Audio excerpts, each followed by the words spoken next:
Welcome. Welcome. Welcome. Welcome To celebrate. To celebrate. Holly. Welcome to Celebrate Story.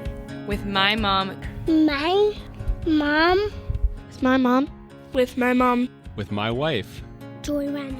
Julie Wagner. Julie Wagner. Julie Wagner. Happy moment. I am so glad you're here. Today, I have my husband joining me on the podcast. Hi. And so we are going to have a fun discussion about a book we both read, and we are going to try our absolute hardest to not give spoilers because Steve has a clear policy in regards to spoilers. What is your policy, Steve? I don't like spoilers. And Julie does, as we talked about in a Yes. previous podcast. Yes, it's definitely a point of contention in our marriage lately. She did it again since we did that podcast. And it was like a comedy. It was, yes. It wasn't even stressful. But I was anxious. I understand the comedy wasn't stressful for you and your experience, but the comedy was stressful for me. I found the whole thing anxiety provoking. And so if I just Googled the spoilers, then I could relax. But good. Back to the book. Back to the book. Okay. What is the book? The book is A Man Called Uva. And I'm also going to touch on a book called How to Do Nothing. And this all was inspired by several things swirling together. I joined a book discussion on this book, and several people in our family have read this book. Our twins have read the book. Your parents have listened to the book on their way home, and it's just produced a lot of beautiful conversation.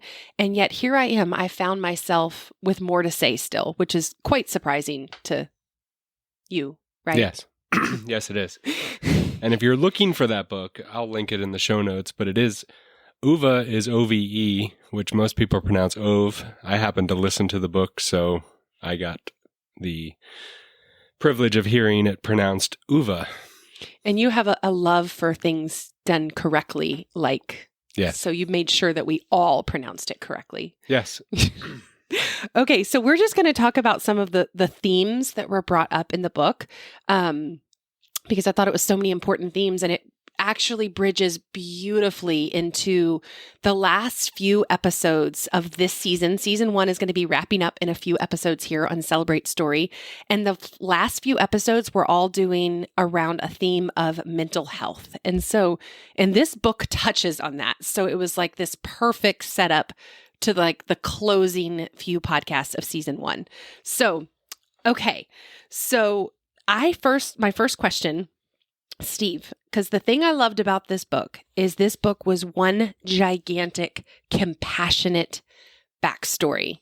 And I'm curious to ask you the question. It was a question we did in our book club, but how does the opening scene for you, Steve, so the man in the book is attempting to buy this iPad, and it's all in the first chapter, so this is not a spoiler. And you learn a little bit about his personality. He's like this grumpy curmudgeon, and then you spend the whole book getting to know him and love him. And I'm just curious about what thoughts and reflections you have about like the idea of this book being the compassionate backstory. See, I like stories like this, and I think I was the one who brought this book to kind of everybody's attention. You did. After I read it, because I don't like linear stories. So starting with the end and then working everything back in between it's just my kind of literature. And I will add right here that getting Julie to read fiction was a monumental task. It is. And the fact that she liked it, she's recommending it and doing book clubs on it, and now a podcast is huge. Is a pretty big thing. It is. Well, and I want to explain for my need for understanding. I think because fiction is like, it sends me on this journey of all these emotions, and it always feels like a loss that it's not real. And so I'd rather read a memoir, because if I'm going to go on this emotional roller coaster of the full range of human emotion, I want it to be real. Like I want that person to really exist in real life. And maybe because I am the type of person who rides that roller coaster every hour every week. It feels like fiction doesn't feel like an escape. It feels like more of life, which is why I ravenously consume nonfiction, because it's like it helps turn on the part of my brain that is often writing backseat or writing maybe even in the trunk. So I like nonfiction because it helps me think. So yeah, it's huge that I love this book. So, okay. So my next question I want to ask you, Steve. So a part of his personality, and this is not a spoiler, you could get this from the summary of the book, is Uva loves things to have a purpose that are useful.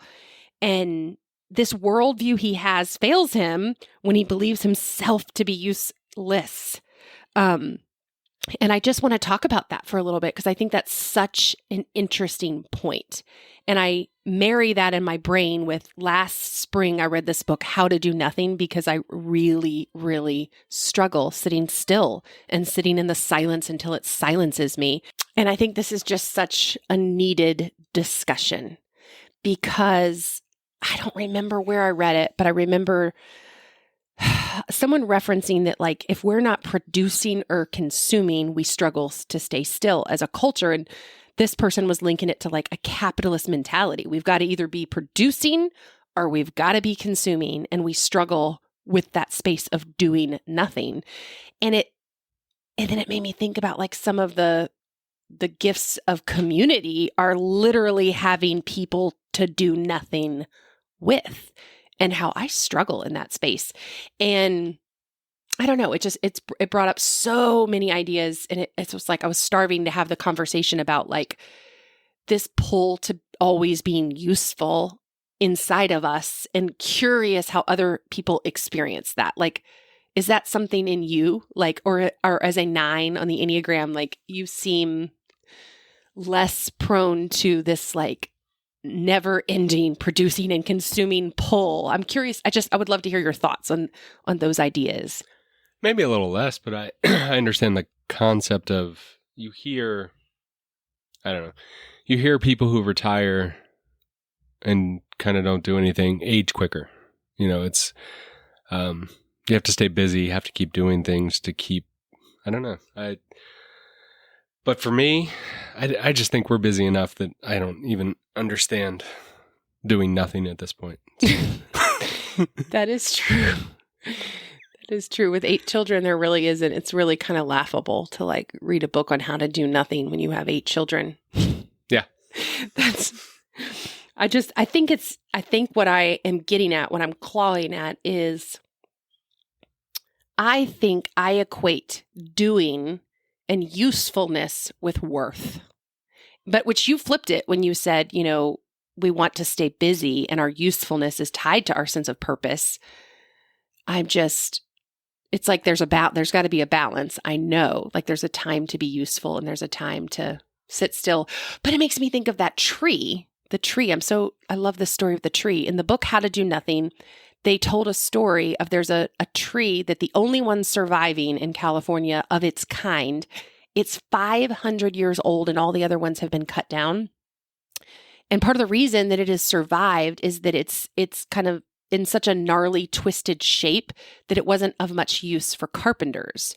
And so it's like its very uniqueness, its differentness is what kept it alive. Like it's non-usability. And the author was drawing these conclusions of like this, you know, she was making this huge case to withdraw our attention from the attention economy and to like put our roots down, our eyes focus, our presence in our real live communities around us, because this attention resource that we all give to social media and technology is like precious. And she was just making this advocation for withdrawing it. Like she told this beautiful story of how she goes to the rose garden just to do nothing. And when she started going to the rose garden, she could hear birds singing. And now after much time doing it, she can like, hello, blue jay, hello, cardinal. Like she can literally fine tune the difference in the sounds these birds make. And so she's like the whole case. She's an artist. She's actually an art professor. And she just advocates for the beauty of like our real lives around us, which I mean, I'm starving for that. Who doesn't have a complicated relationship with their technology? But anyways, I just think that's really interesting because he he really valued being useful and lost a sense of purpose from that. And it makes me wonder too if that's what some of our problems with community are. It's like it has to have a purpose. It has to have a usefulness. So I don't know. I just kind of wanted to process all that. And usefulness is a big theme in this book because it really starts. The book takes a dark turn pretty quick, so I don't think, again, not a spoiler, but you find out that Uva's plan is to commit suicide. And he talks about, his job is kind of taken away from him, basically, I think, because he got too old. And he's not feeling very useful. And so he has a plan to end his life because he doesn't see a reason to. His value is tied up in his usefulness, his presence. He doesn't value his presence apart from his usefulness, which is heartbreaking. It's absolutely heartbreaking. That I can see that. I can see that in me. This tie to feeling worth in production. I mean, that's literally partly how the podcast, a seed of how the podcast got birthed. It's like all these years, producing babies feels so significant. And it's like, and it met so many needs. And then, yes, it's time for that season to end. And it's like, okay, well, how else can I get this need met and nourish passions that have been on the back burner? And it's a sense of usefulness to do a podcast. Like, okay, this is like a sense of a place to share my gifts, a place to have a purpose. And it's so important. It gives us energy. It keeps us alive. And it makes me think one of my favorite quotes from the book is every person has to know what they're fighting for. And I love that quote. I had a friend recently reflect on that, had not even read the book, but she was reflecting on that.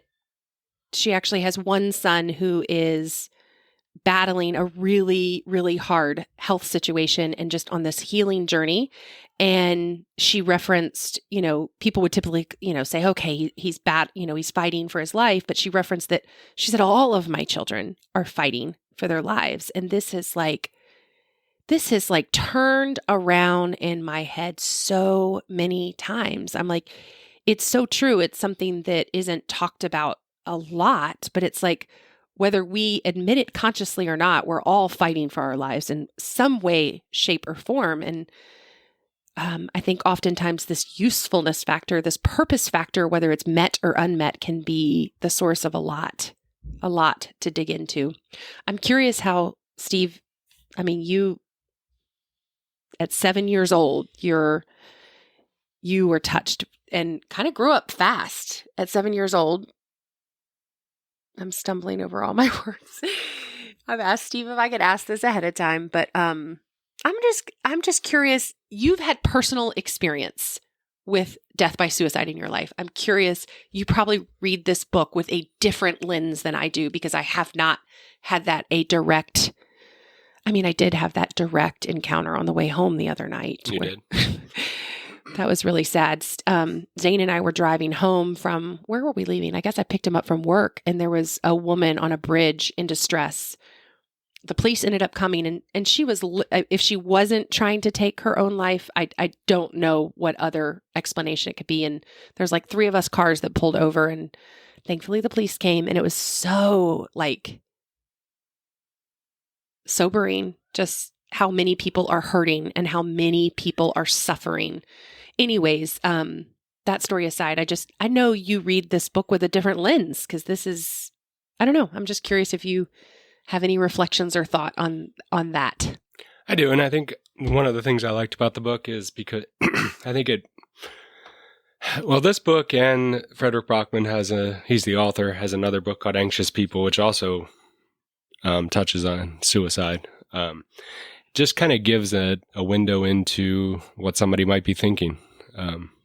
And yeah, my mother committed suicide when I was 7. Actually, I'm sorry, Kim Honeycutt, we're not supposed to. Oh yes, Kim taught us some more compassionate language. How do we say that? She died from depression. She died from depression. Yeah. So being the survivor of a suicide leaves a lot of questions. And I didn't know, I don't think I knew until I was almost a teenager that my mom had died of suicide. And then just kind of, you have thoughts of, I don't know, it's really, to a kid, maybe to anybody, but in my perspective as a kid, it's an abandonment. And then as you get older and you realize that, I don't know, to think, I've been in dark places before. I'm not clinically depressed, but I'll get down. And when I'm down and I'm not feeling like kind of doing anything, I can't even imagine taking the step to permanence of permanence to ending my life. So trying to put yourself in somebody's situation with compassion to see that it must have been pretty bad. Like it, and I've had some experience lately with a friend, and it just reminds me of, and I've had this thought before, but it just reminds me of, the mind is so tricky because it's what you know. If you think, if your mind is telling you something that is not true, it's inside your head. It's all you ever known is that inner voice talking to you and telling you, putting you through a situation. And if your mind is telling you that everybody in your life would be better off without you, that I don't have a place here, that I don't have usefulness left, to get back to kind of the book, I can't imagine being in that situation. So the book just kind of, it spread that out. It puts you inside this man's house and his life and his experiences through his life that has gotten him to a point that he's a curmudgeon and doesn't have friends and he is just done with the world. And it's eye-opening. And then to have alongside it, there's a lady in the book that just comes beside him and sees him where he's at and knows there's an issue and a problem, and she just dedicates her life to keeping him alive. So the power of the friend that was leading the book club, she said she held the book and hugged it at the end. And it really is such a beautiful testimony to the power of healing that's available, and care in relationships and community, and how needed it is and how wired up we are. And something I remember, and this is just something from depression, is I remember I was 7, so the time period leading up to it, but I remember days and days, there'd be whole days where my mom wouldn't come out of her bedroom. So as you get to a point where you're not useful and you're thinking people will be better off without you, what do? You isolate yourself. You isolate yourself from the very thing that you need in relationships. And I know it can't all just be solved with the relationships. There's medication and therapy and everything that goes along with it, but it's hard. The friend that I had recently, who had an issue, isolated himself, and to a point that we were getting together as a group outside of him, and we didn't know what to do. What can we do? And I thought about going, and I knew he walked his dog every morning. I was just going to go sit out in front of his house and meet him when he walked out his door to walk his dog, just that sort of thing. Because the inclination is to isolate. It seems. And it's so heartbreaking because it's like, what can we do? Because if someone's isolating themselves and they are in such pain, such agonizing pain, they're not, I mean, I can just relate on the smallest speck of a level. Like, I definitely have had periods in my life where I'll isolate. Like, the tendency, it's not, we don't have a culture of like, oh, come with all your junk, come with all your hangups. We have a culture that is so busy and so fast and so useful. There's just not a lot of time and space to share the hard things. Like, that's not the norm. We're busy producing and consuming. And it's not something everybody understands either, because it is very personal, and you're not going to share everything about what's going on with you from a mental health standpoint. But if you have a baby, or you break your leg, or something like that, people know to bring meals, and you can spend time, and it's more straightforward. There's something that happens, and then there's a healing process, and then you can get back into life. But from a mental health standpoint, it's just not that way. Yes. And I don't have any answers, but I have a naive hope or dream of just talking about these things more.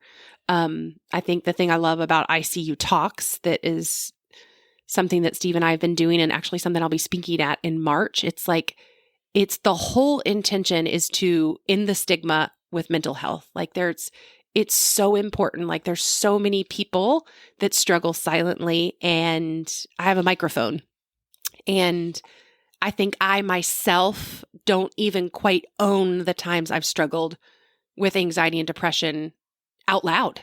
And so this is my feeble, fumbling attempt to, in this little corner of the internet, in this little corner of the podcast world, is to start talking about these things. So we're going to launch into a few week series on mental health. Next week, Steve and I are going to be taking the microphone and talking about our marriage. And then we have a couple more fun weeks planned after that. And I'm also going to be discussing soon. We did the Discovery Place exhibit right now in Charlotte. If you're in Charlotte, I know that the majority of our listeners are in Charlotte. Is that right, Steve? Am I fair? Although it was very exciting to see. We had a few hits from like England, Japan. Wasn't there one in Mexico it's too? Like 5 of 7 continents. Which is so exciting. It is so fun. A girl who just loves a microphone and loves to express. So it's so fun. Although I will be honest, though it's fun to think someone in Germany is listening, my heart is that this would be a space that would draw me towards more in-depth relationships in Charlotte. Like, it's a community space. That's the real heart behind the podcast. Anyways, but we went to the Discovery Place exhibit that's in Charlotte, and they have a whole exhibit on #MakeItOkay. And the whole thing is on mental health, and it was phenomenal. So I'll be unpacking that and sharing stories from that visit, because it was fantastic. And I'm actually in conversation with the Discovery Place, and I hope to be able to get a few tickets to be able to share on the podcast. So for anybody that doesn't have a membership, that maybe somebody would be able to earn some tickets to go. So that is where the podcast is moving over the next several weeks before we close out season 1. And I just want to close and say thank you so much for listening. Thank you so much for your feedback. Thank you so much for sharing the podcast. And I would just ask if you would be willing, and haven't done so yet, to rate and subscribe to the podcast. And we have so much more fun topics in store. And I feel like I'm forgetting something else. I'm looking at my producer here, who's also my husband, to see if I've forgotten to say something. As we get into a few more mental health episodes, if you're interested in hearing anything, the listeners out there, hit us up on the social media pages. If you go to celebratestorypod.com, there's links to Julie's Facebook and Instagram page. You can throw some topics in there if you want to hear us talk about them, or we'll also have the Untamed group will be back again in a few weeks, that you heard last week. That was a wildly popular episode. Very popular episode. And then Julie and I will be talking, or Julie and possibly somebody from Discovery Place. And so, but if there's anything you're itching to hear discussed, hop on there. Or you can send a message on Facebook or Instagram and it can be discussed there Yes. also. Your feedback is pure fuel for the podcast because I think so much about it. To me, this offers a space and a place to carve out to have a deeper conversation. I mean, all my life, I'll have conversations with like one friend and I'm like, man, I wish I could summarize this entire thing and then share it with these 6 peoples. But it's like, how can you do that? Well, my dreams have come true. A podcast is how you can do that. So love your feedback. Thank you so much. And please don't hesitate to share it. If people saw the road you've been down, they would know. And you'd never feel alone. No, you wouldn't feel wasted. Like an antidote to the world chased by the fears it gave you. Oh, but you're still a young spirit,